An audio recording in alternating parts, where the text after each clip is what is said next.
Okay, so hopefully you're done with that gauntlet of homework and we're ready to start playing around again. So what I want to do is I want to introduce or go into more detail with analog read.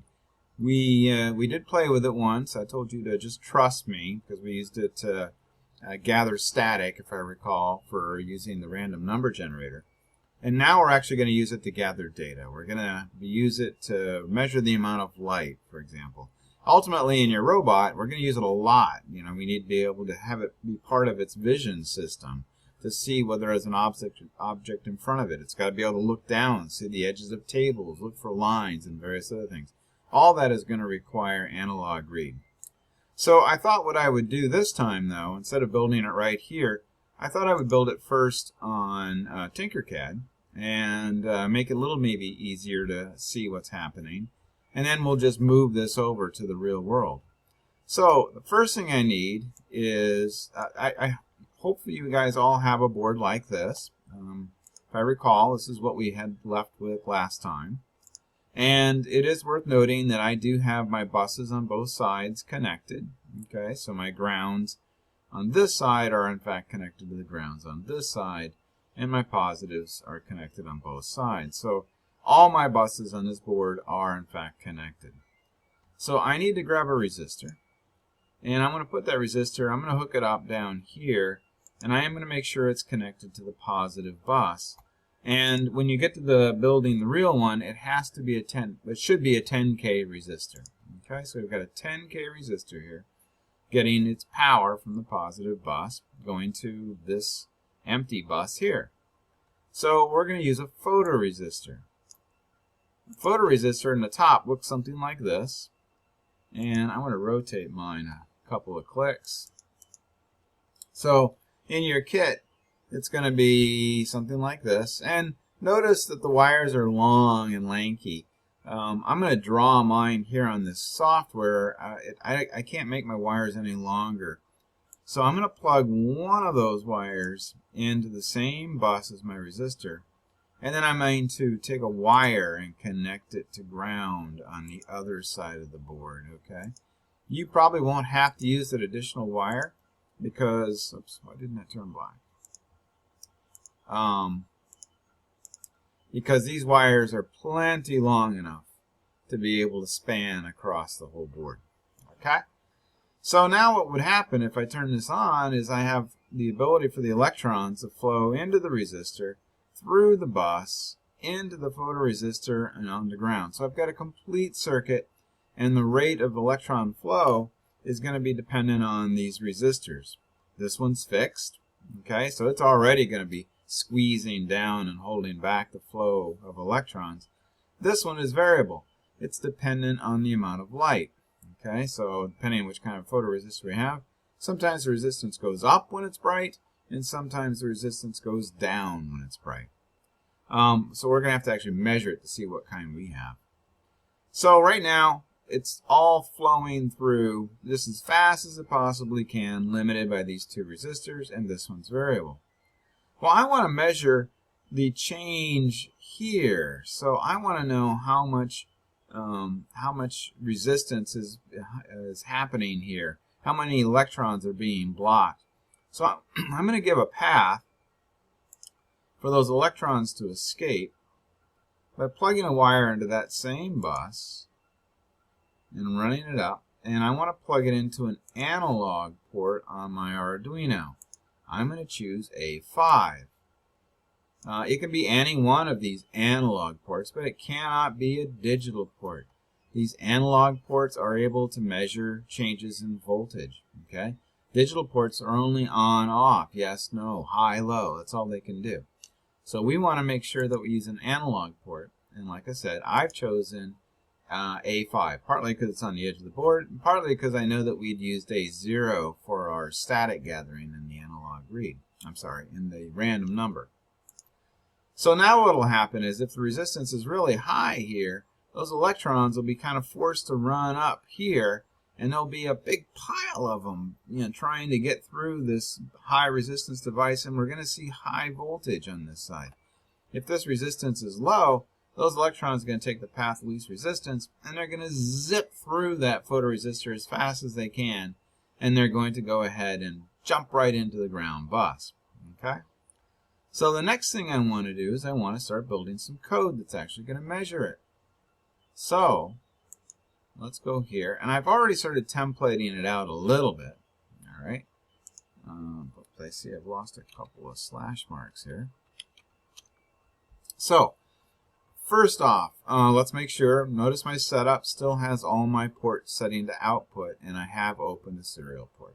Okay. In this particular case, I want to make a couple of variables that are going to be available to everything, every function in the entire program. One of them is going to be the pin, which this is hooked up to, A5. So I'm going to create an integer variable, and I'm going to call it photo pin, and it's going to be equal to the pin it's hooked up to, which is A5. Okay. Now, the other variable that I want to work with, and probably as a global, is going to be the variable that I use to collect the data, where that data is actually going to get stored. So I'm going to call it photo val for photo value. And I just need to have it be initialized. I don't need to do anything with it. Okay, so now it's ready to go. Now you'll notice in my loop I've already created two functions. I've shelled them out. I don't have anything in here. One of them is get data, and one of them is print data. So get data is going to do exactly that. It's going to gather the data. Okay. Well, where do I want to gather it into? I want to gather my data into the variable that I created, photoval. Okay. How do I do it? Well, photoval is equal to whatever's coming into that pin. And this is an analog pin, and I want to read an analog pin, so it's analog read. Okay. What am I reading? Well, I'm reading the photo pin.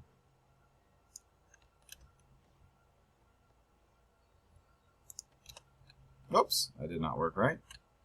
Let me try that again. I must have gathered the wrong thing real quickly.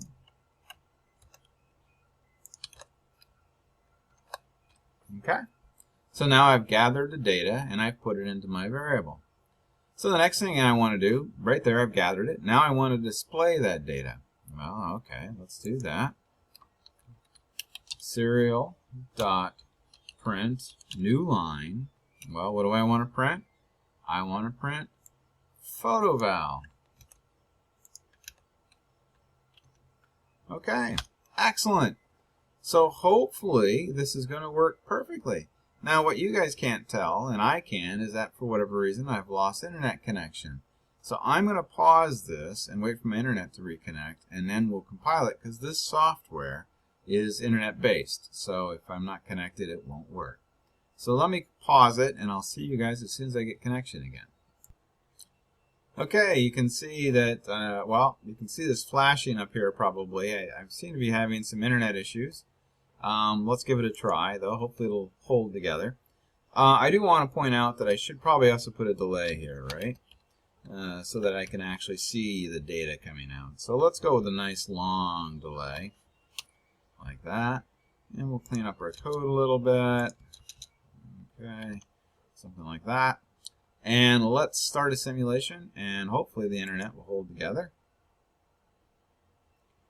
And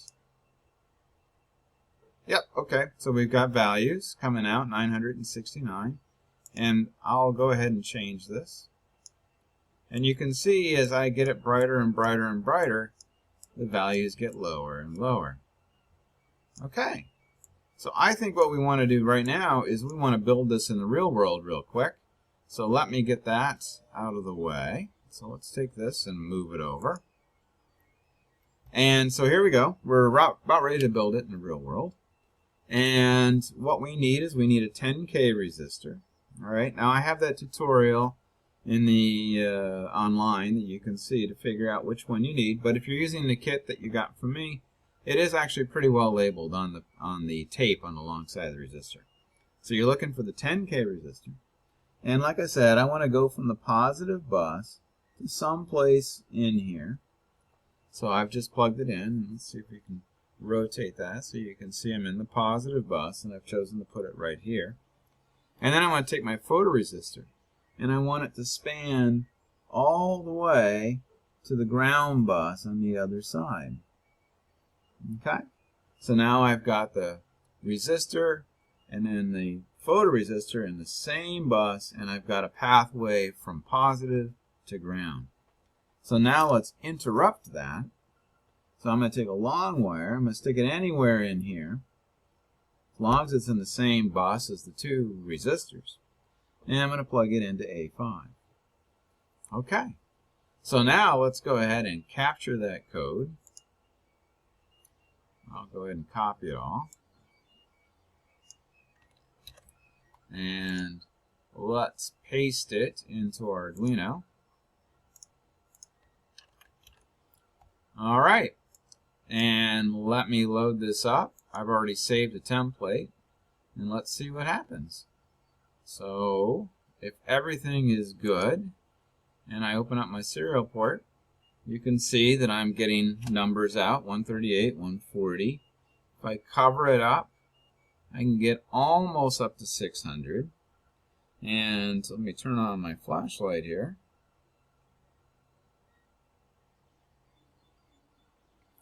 And if I put it in the bright light, I can get it all the way down to about 50 or little 40s. Oh, look at that, about 40. So from 40 to 600. Okay, so cool.